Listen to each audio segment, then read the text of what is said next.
Welcome to the Human CMO, a conversational and interview style show that humanizes leadership at the highest level of modern marketing.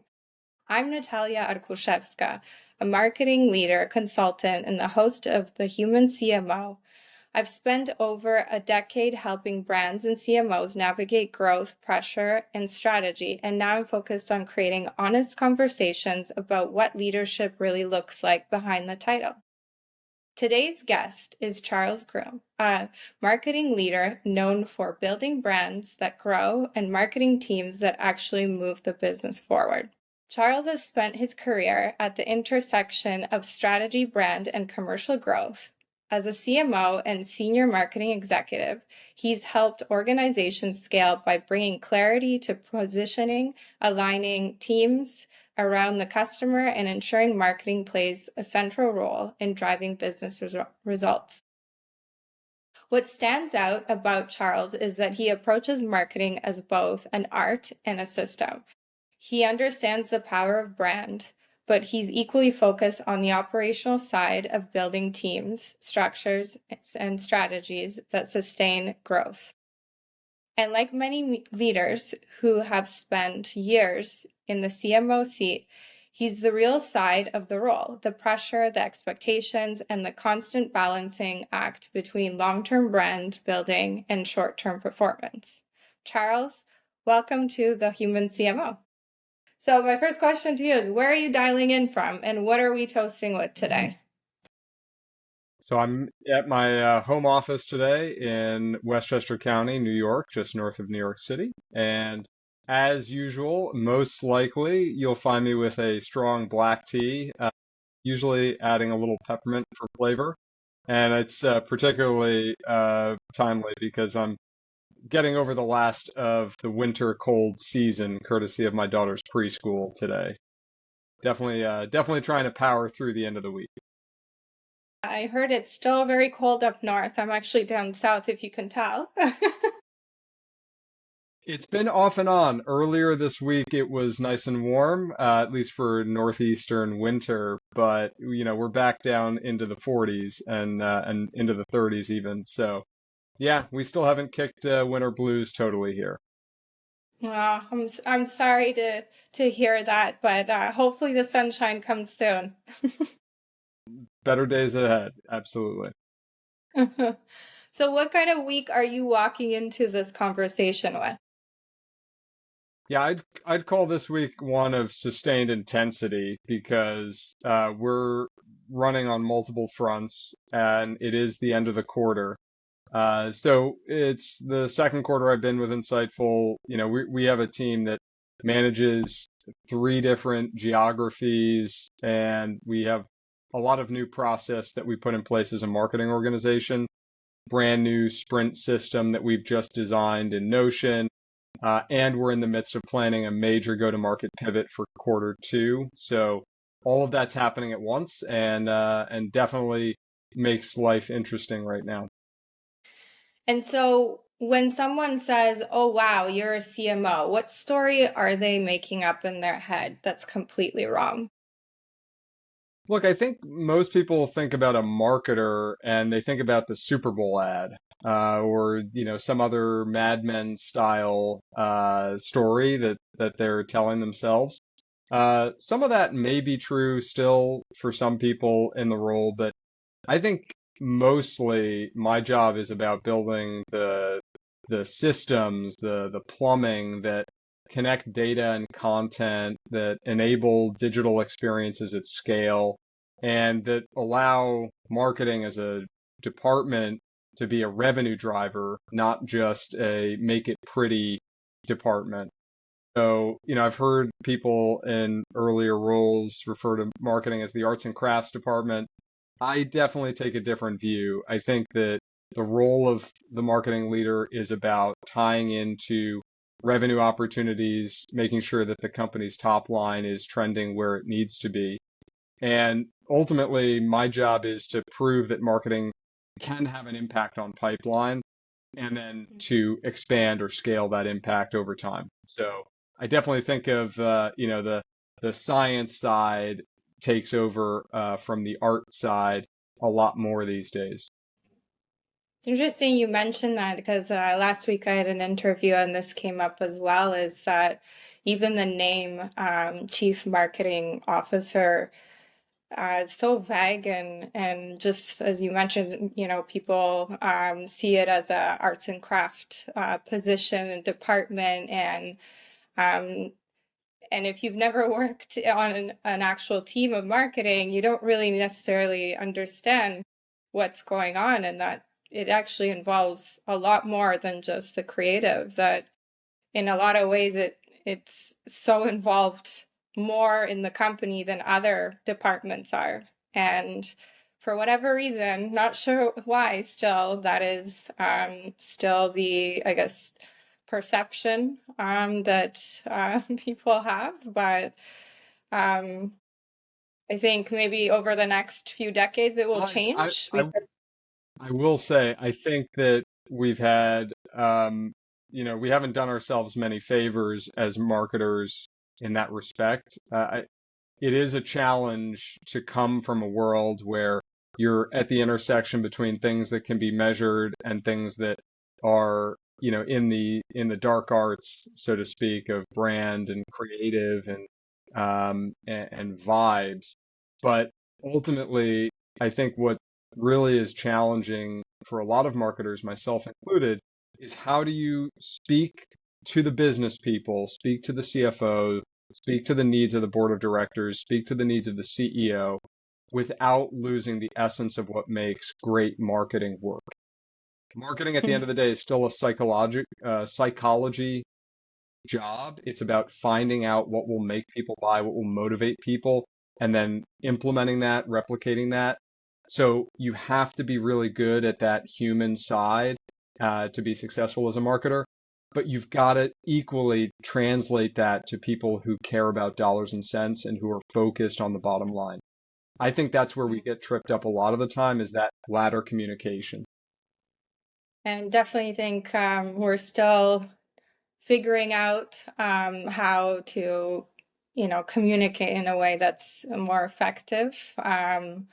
But it would be interesting to see also to see more movement on the non-marketer side of team members to learn how to understand marketing more than just making assumptions about it. But I know that's a lot to ask for because who has time for things like that? But I think it would definitely help organizations overall. Yeah, I agree. So what would you say is the least glamorous part of this job that nobody warns you about? Well, for me, it's all about the ad hoc. So I sometimes think about this as being a tennis player constantly having to hit balls back over the net. You're getting served from many different angles. The product team, the sales team, success team, HR. So as a marketing leader, you've got to be able to kind of triage very effectively. I think for Hmm. me, the place where this happens the most is going to be in Slack. You just get a ton of decision requests all the time. And that's challenging because what I want to do as a marketing leader is I want to empower the team around me to be able to guess and move and to run forward with initiatives without having to just get an approval or a sign off.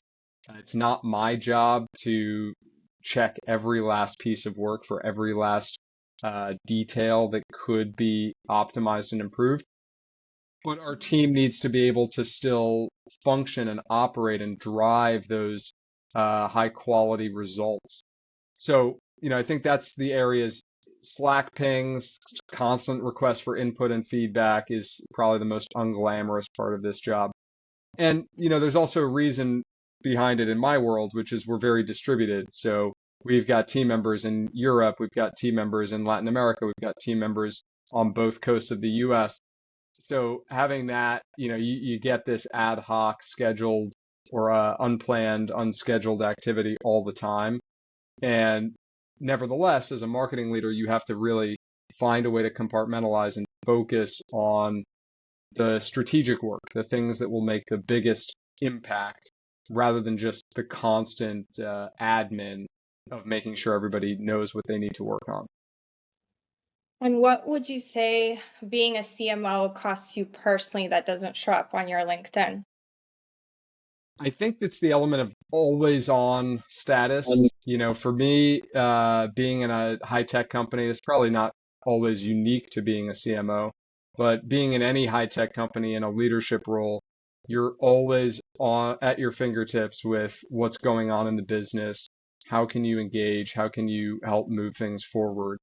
And it's a very demanding job. I mean, whether it was myself or head of finance, head of sales, it's all going to be the same. So I do think that, the attention deficit is the thing that I focus on the most as a challenge. You just have to be Mm-hmm. able to bring your focus to what you need to work on and to constantly go back and recheck what are my top three? What are my top three? For me, that cycle is every couple of hours even. I can't leave the workday without reprioritizing what needs to be done that evening or the next morning.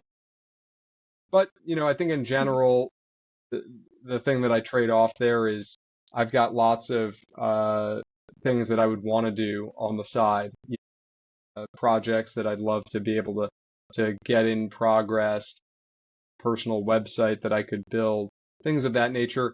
They just have to take a back seat. To me, it's business first. Yeah, I definitely remember when I was first starting out in marketing and speaking to CMOs. This was, I'm going to date myself, almost 17 years ago, and different times then too, but just would ask them how their personal life was versus work life, and I'd always hear the same as there was never enough time on the clock. I would sometimes wonder, Yeah. oh, is this something I want to work towards, as a career? And, it is very rewarding in the end, but there's definitely that component that I think still exists, is that there's just, not enough time. But with AI, I know a lot of people are saying things are changing, but I think we're still needing to have that leadership. AI and automation is really valuable. And in an executive role, again, I don't know that this is unique to marketing. I think this is something that now applies across the board, but Hmm. marketers have been early in adopting AI and automation because, it was the marketing team that did automation really well 15, 20 years ago. I do think that has increased the intensity of work, not just taken away work, right? It actually means you've got this LLM that's now like, five extra employees for you to manage as a leader. You need to keep that at the front of your mind, and you need to keep working on things that are, driving the business forward on a constant basis. At least in my experience, if anything, it increases the amount of cognitive load that leaders are under right now, simply because you can do more with the same amount of time, right? But Hmm. you can only do that in bursts. You can't necessarily do that on an always on basis. Hmm. Great. And so that said, when do you feel pressure the most? Yeah, I think for me, I try to decompress that in the evenings by spending some time that will allow me to get a project moving or get a briefing out to my team, at the end of the day. And also because I have team members in Europe, using that evening window is really, really valuable. So I think for me, it's got to be under, boardroom deadlines and boardroom pressures is where I would feel it the most. And I think that's the right balance. What I don't want to be doing is worrying about plans that I put in place 3 months ago. Don't want to be, stuck overnight fearing what we might be, coming into. I'd rather we go in and have that hard and honest conversation with peers and leaders at the board level, and being prepared. I like to work backwards as much as possible. So, if I've got a deadline coming up or a meeting in the week ahead, I do like to get a head start as much as possible, even, and this is where I find AI really useful, even if it's just a draft outline, hey, here are 5 things that I definitely want to cover in that meeting. And even though I'm not going to have the time to spend on all 5 of those right now, I can at least get a head start. So before we keep pulling at threads, I want to flip it and ask, what's something you deeply care about right now that people aren't asking you? Well, I work at a company that, really prides itself on enabling employees to be autonomous at the same time that it creates accountability organization wide. And I think today that sense has been sort of lost right now from, the current generation of workers. So in my view, autonomy, flexibility, freedom, remote work, without having accountability is not a good recipe. It's a recipe for anarchy. It's a recipe for spinning your wheels, getting stuck. And I think we really need to talk more in the culture right now about how to use accountability as a positive, not something that's simply seen as a negative or, not falling into the old management style of micromanagement. Accountability should be similar to how an athlete would approach things, right? The best world-class athletes, they don't worry about what their coach gives them as feedback as being, damaging emotionally. They approach it as something that is used for their benefit, for their growth. So I kind of look at what I'm working on and what I'm aspiring to be as a leader, but also what the company that I work for is focused on is how do we get accountability back into the center of the conversation as a positive, not as a negative.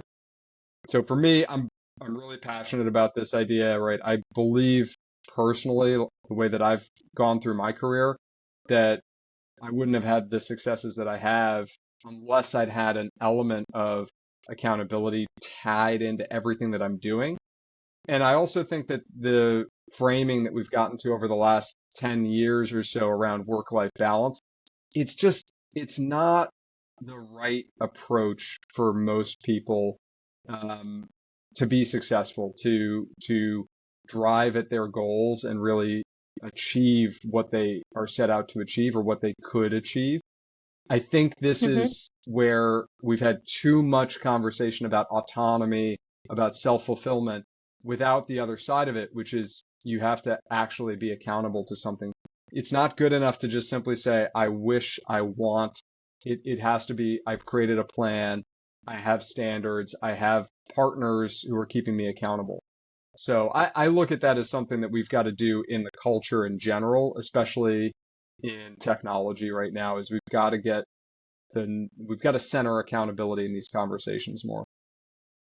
Yeah, I think it just in general that's from a psychological standpoint, if you just have as a human any of your goals, right? The whole magic is when you actually have that strategy planned for it and you have some steps laid out for yourself so that you know how you're going to achieve what you want or wish for. But just talking about it is not going to get you there. So it's a very good overall universal habit to embrace too. I definitely agree. I mean, measuring is part of that accountability. So the more you can measure yourself and your progress towards those goals, the more likely you're going to be to achieve them.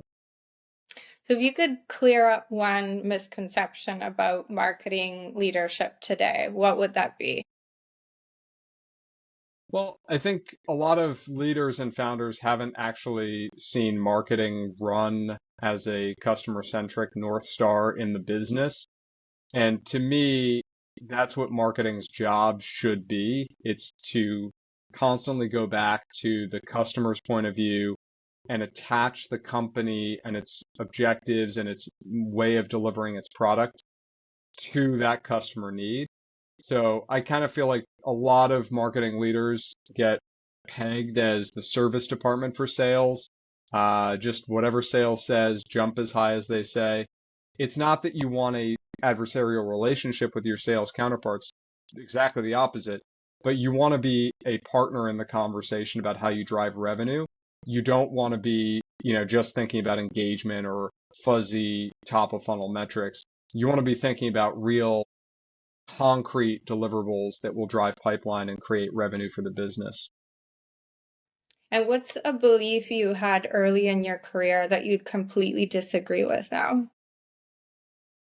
Well, at the beginning of my career, I was definitely what you might call a tryhard. I was constantly on call. I would think of this as a do-it-all-aholic, right? It's honestly, I think at that time in my career, it was the right approach because it gave me a breadth that you don't get otherwise if you just are pigeonholed to one discipline or one function only in marketing. And I think it's a Mm-hmm. great foundation, but it's not the recipe to become a strategic leader. And it's definitely not the recipe to cross the chasm or to become successful in a specific business line when you're in a highly competitive market. So if I had to take any early, learning away from my early career, it would be find the opportunities to focus more and zero in on, clear decision points that you're going to pursue with a relentless focus and attention. Again, going back to our earlier comments about accountability, I think that piece has got to be there. It's incumbent on all of us in leadership, especially in marketing, to set the goal and then take the concrete steps required to get there, whether that's a certain kind of tactic or it's articulating a strategy. And then, so what would you say is a mistake that shaped you more than any win, given what you just described of all the things you learned along the way? Well, I think one of my biggest challenges has always been how to have a focus and attention on the right strategic moves. It's easy for me to fall into the constant ad hoc disciplines that exist around being a marketing leader, as opposed to concentrating. So, one of the areas that I've really leaned into lately is using the Pomodoro method, focusing and forcing myself to diverge my attention to the things that matter the most, and time boxing as much as possible. And then, what part of this role still makes you uncomfortable? The biggest thing for me as a leader is giving negative feedback is challenging. I know that Mm-hmm. I'm a talker. I will say a lot. I will over deliver. And sometimes the most important thing is to just give the feedback and then be silent. Let the person take it in. So that's Mm-hmm. something I'm definitely working on in my leadership style. And you've got to look at that feedback as an invitation to dialogue that may not always be accepted, on the other side. So don't try to force it. Give the feedback, let the other person react, and go from there. Be comfortable being a little bit uncomfortable as well. Definitely, it sounds like a lot of emotional intelligence required to be able to do something like that, which again goes back to what we talked about of how, being in the marketing industry team, there's so much emphasis on personally learning a lot about human psychology to be successful, and that it's not just about numbers. Correct. It is definitely that blend of both sides. So what's something you're still figuring out? I think for me, and this has been a staple in my entire career, it's about working through the dynamics of having a distributed team. So, how do you build trust and how do you get people who are not seeing you every day in person to appreciate and buy into the vision that you're setting? That is not an easy thing, I think, for anybody who faces that, but it's especially difficult, when you've got differing languages or different skill levels on the team. and you're trying to communicate deeply with everybody to understand the vision and be able to work with that vision. So this is definitely an area, I never know if I'm really doing it right. And it's obvious to me how valuable it is to use in-person collaboration opportunities when you get them so that you can build that foundation of trust that then will compound on itself as you move back into a remote or distributed model. So I've definitely worked on that, but I would say that is a big challenge for me is how do you get a distributed team all pulling in the same direction and not just getting stuck with the friction of asynchronous collaboration. And what feels unfinished for you right now? The reason I'm at Insightful is because the next piece of my career that I'm focused on is the chasm crossing for a product-led company. I've Mm-hmm. had great opportunities to work in other organizations that were at different scales, early stage startup and late stage startup as well. I think Insightful is perfectly positioned in that in between phase that I feel is great for a marketer to take the reins around. And it's the reason that, I was motivated to take the job and put in the level of work that it's involved. It's that sort of like mountain still to be climbed for me is how do we get the product from the early adopters into that majority market status? Sounds like a lot of fun. It's a dream for, I think, a lot of tech CMOs. Yeah, it's definitely, as you said earlier, it's a rewarding experience, even though it's demanding at the same time.